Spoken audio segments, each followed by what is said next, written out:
झारखंड वार्ता, खबर आम हो या खास पहुंचेगी आपके पास। बिग ब्रेकिंग, इजराइल का ईरान के न्यूक्लियर और मिसाइल ठिकानों पर हमला, धुआं धुआं तेहरान, दहशत में लोग। इजराइल ने ऑपरेशन का नाम दिया राइजिंग लायन। हमले में न्यूक्लियर साइंटिस्ट और मिलिट्री चीफ मोहम्मद बाघेरी के मारे जाने की खबर। इजरायली हमले के बाद ईरान का एयर स्पेस बंद, ईरान की हाई लेवल चल रही है बैठक, ईरान में इमरजेंसी घोषित। इजराइल ने कहा कि न्यूक्लियर प्रोग्राम के खिलाफ स्ट्राइक की गई है। इधर ईरानी मीडिया ने कहा कि हमले में IRGC कमांडर हुसैन सलामी की मौत हो गई है।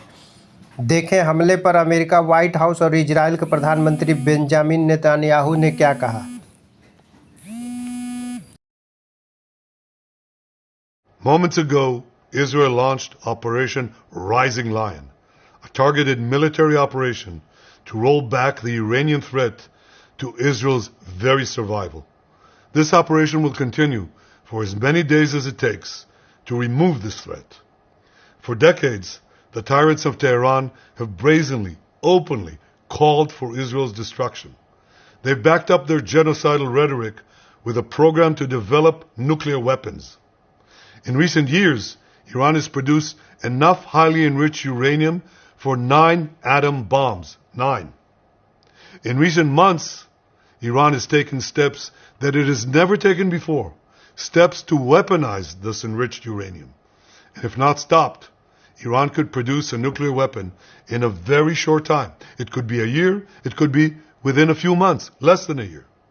This is a clear and present danger to Israel's very survival. 80 years ago, the Jewish people were the victims of a Holocaust perpetrated by the Nazi regime. Today, the Jewish state refuses to be a victim of a nuclear Holocaust perpetrated by the Iranian regime. Now, as Prime Minister, I've made it clear time and again, Israel will never allow those who call for our annihilation to develop the means to achieve that goal. Tonight, Israel backs those words with action. We struck at the heart of Iran's nuclear enrichment program. We struck at the heart of Iran's nuclear weaponization program. We targeted Iran's main enrichment facility in Natanz. We targeted Iran's leading nuclear scientists working on the Iranian bomb. We also struck at the heart of Iran's ballistic missile program. Last year, Iran fired 300 ballistic missiles at Israel. Each of these missiles carries a ton of explosives and threatens the lives of hundreds of people. Soon, those missiles could carry a nuclear payload, threatening the lives not of hundreds, but of millions. Iran is gearing up to produce 10,000 of those ballistic missiles within 3 years. Now just imagine 10,000 tons of TNT landing on a country the size of New Jersey. This is an intolerable threat. It too must be stopped. Iran is now working on what it calls the new plan to destroy Israel. You see, the old plan failed. Iran and its proxies tried to encircle Israel with a ring of fire and to attack us with the horrible attack of October 7th. But the people of Israel, the soldiers of Israel, rose like lions to defend our country. We crushed Hamas, we devastated Hezbollah, we hit Iranian proxies in Syria and Yemen. And when Iran directly attacked us twice last year, we struck back inside Iran itself. Yet in defending ourselves, we also defend others. We defend our Arab neighbors. They too have suffered from Iran's campaign of chaos and carnage. Our actions against Iran's proxy Hezbollah led to the establishment of a new government in Lebanon and the collapse of Assad's murderous regime in Syria. The peoples of those two countries now have a chance for a different future, a better future. So too do the brave people of Iran, and I have a message for them. Our fight is not with you. Our fight is with the brutal dictatorship that has oppressed you for 46 years. I believe that the day of your liberation is near. And when that happens, the great friendship between our two ancient peoples will flourish once again. I want to assure the civilized world, we will not let the world's most dangerous regime get the world's most dangerous weapons.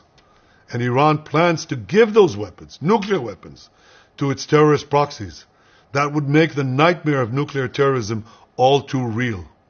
The increasing range of Iran's ballistic missiles would bring that nuclear nightmare to the cities of Europe and eventually to America. Remember, Iran calls Israel the small Satan. It calls America the great Satan. And this is why for decades it's led millions in the chants of death to Israel and death to America. Today, Israel is responding to those genocidal calls with action and with a call of our own. Long live Israel and long live America. Our action will help make the world a much safer place. I want to thank President Trump for his leadership in confronting Iran's nuclear weapons program.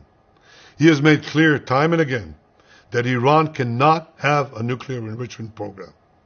Today, it is clear that Iran is just buying for time. It refuses to agree to this basic requirement of peaceful nations. That is why we have no choice but to act, and act now.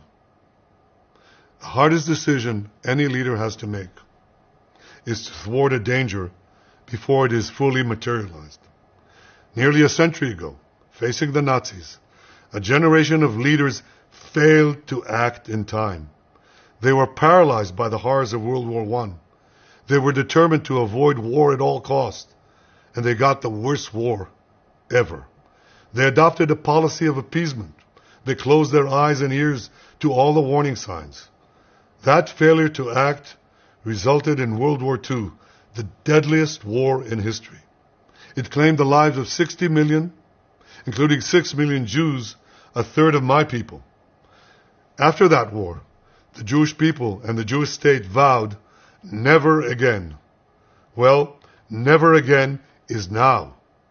Today, Israel has shown that we have learned the lessons of history. When enemies vow to destroy you, believe them. When enemies build weapons of mass death, stop them.